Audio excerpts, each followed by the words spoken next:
நம்முடைய ஜாதகத்திலே ராகுவும் கேதுவும் 1, 2, 5, 7, 8, 9 இடங்களிலே இருந்தால் சர்ப்பதோஷம் புத்திரதோஷம் இருக்கின்றது என்று அர்த்தம்.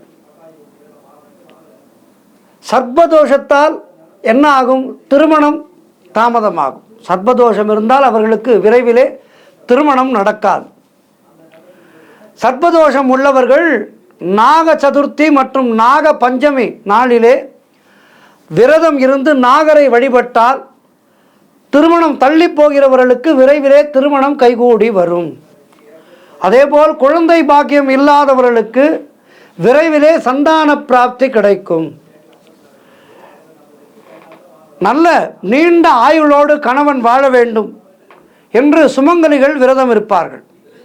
சதுர்த்தி அன்று அருகிலே இருக்கின்ற கோவிலுக்கு சென்று நாகர் சிலையை நன்றாக அலம்பி அபிஷேகம் செய்து மஞ்சள் பூசி குங்குமம் வைத்து வாழைப்பழம் தேங்காய் நைவேத்தியம் செய்து ஊதுபத்தி ஏற்றி கற்பூர ஆரத்தி காட்டி நெய் தீபம் அல்லது ஆரத்தி காட்டி வழிபட்டால் அவர்களுக்கு நிச்சயமாக நல்ல மாங்கல்ய பலன் ஏற்படும். வீட்டிலேயே கூட இதனை செய்யலாம். பாம்பு படத்தை வரைந்து பூஜை அறையிலே அதனை பாம்பாக பாவித்து இந்த பூஜைகளை செய்யலாம். ஆனால் கோவிலிலே செய்வது என்பது மிகப்பெரிய விசேஷம்.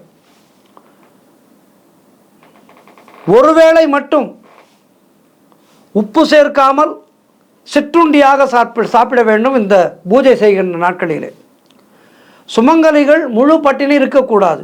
குறிப்பாக கர்ப்பஸ்திரீகள் முழு பட்டினி இருக்கவே கூடாது. ஆகவே ஒருவேளை உப்பு சேர்க்காமல் சாப்பிட்டு விரதத்தை தொடங்கலாம். நாகபஞ்சமி அன்று திருமணத்துக்காக காத்திருக்கின்ற பெண்கள் தலைக்கு குளித்துவிட்டு புத்தாடை உடுத்தி நாகர் சிலைக்கு அவருடைய தாய் எப்படி பூஜை செய்திருப்பார்களோ அதே பூஜை முறையிலே இந்த பெண்ணும் செய்ய வேண்டும்.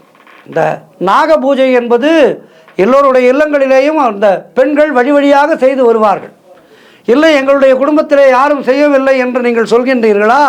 நீங்கள் அதனை துவக்கி வையுங்கள். நல்ல காரியத்தை இந்த பரம்பரையிலே நீங்கள் துவக்கி வையுங்கள். உங்களுக்கு பின் உங்களுடைய சந்ததி செய்யட்டும். இந்த பூஜை என்ற அன்று விளக்கு மாவு எள்ளுருண்டையை நைவேத்தியம் செய்து கோவிலுக்கு வருகின்ற ஆண்களுக்கு பிரசாதமாக வழங்க வேண்டும். அதேபோல்